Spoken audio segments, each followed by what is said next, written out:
think economics conferences are important? Do you believe they have a role to play? Or do you think with the internet it should all be virtual and... No, I don't think so. This is what I was telling you. Interaction is key, at least for the way I do research. I think interaction is key for the way most people do research, and then being exposed to other ideas and to good people from other places, it's crucial. So I'm sure there's a way to do this in the internet eventually, but not now. Right now it's very hard to get these dynamics of discussion, bilateral conversations and so on going on just on the internet. I think it's not dynamic enough for that, so it's not rich enough for that yet. So I maybe someday that it's very hard. And I can imagine I can have an immediate conversation with a virtual colleague right here at some point in the future, but then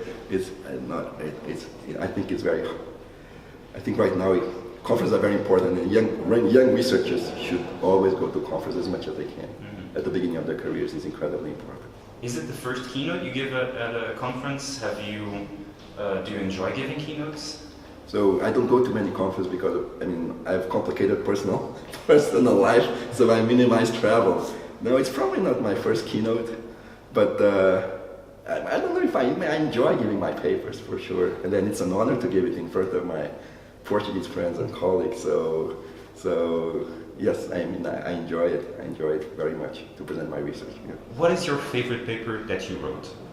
Oh, that's a hard question, because I never really thought about it.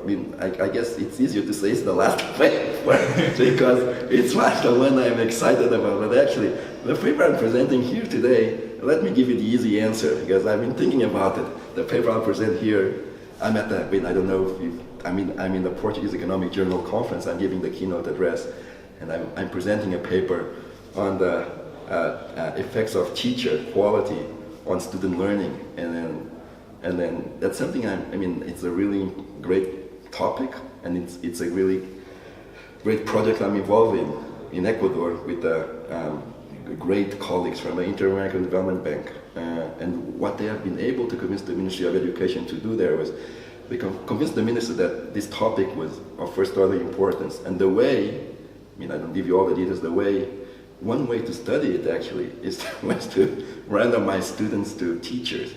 It's from kindergarten, and so because that guarantees that all the teachers on average have the same kids.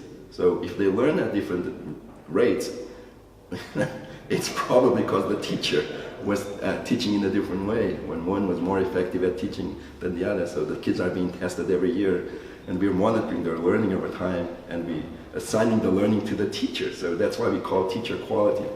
And then we have kids going from good teachers to bad teachers, and then going back to good teachers. And so we can see what happens where you're exposed to different sequences of teacher quality. It's very exciting. You can see how parents react, and so that's a very exciting project going on right now. But generally, I'm passionate about this issue of understanding what drives human capital formation at the beginning of life. Not only at the beginning, throughout life actually.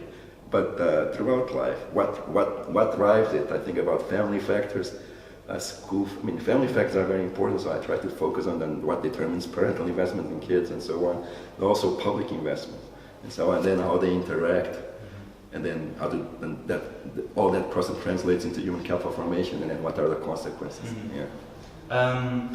Just going back a bit to your practice, for example, for that paper, how do you find the research idea? Do you see it somewhere? Do you just think of it? Do you have a notebook where you have a lot of ideas, jot it down? No, so usually, yes, I'm very disorganized, unfortunately. So my process is by interaction with others. I must have ideas that I forget all the time. They're probably not very good. But also I have a general research agenda in the back of my mind. I don't work only on this topic. Sometimes other things that pop up I find interesting. But I have general research agenda my time, but mostly I have my ears open. And then I look for opportunities. So in this case, these people, I knew this was being done in the Inter-American Development Bank. And then this is an amazing project. And then these guys, and then I was involved with them for another reason. And it was very, they liked to work with me. And so it was very natural.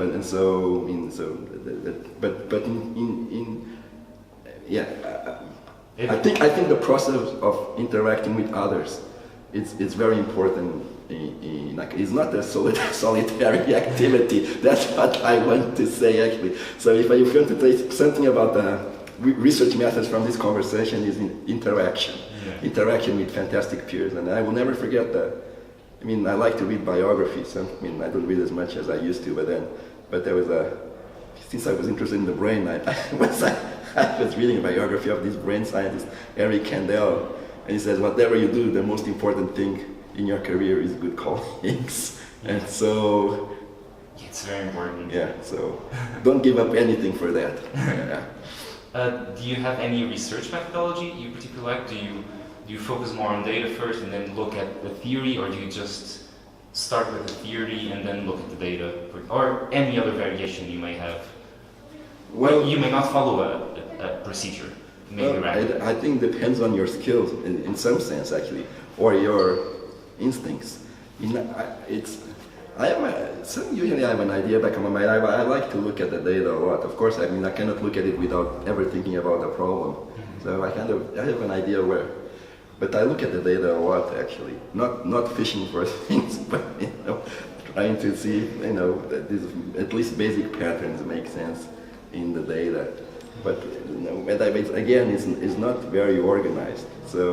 So I think usually I try to process an idea and look at the data, and sometimes I spend a long time thinking. It's not very fruitful most of the time, but then and then go back to the data. And I do a lot of work with data, but not only me. I have some papers on methods too. Regarding the conference itself,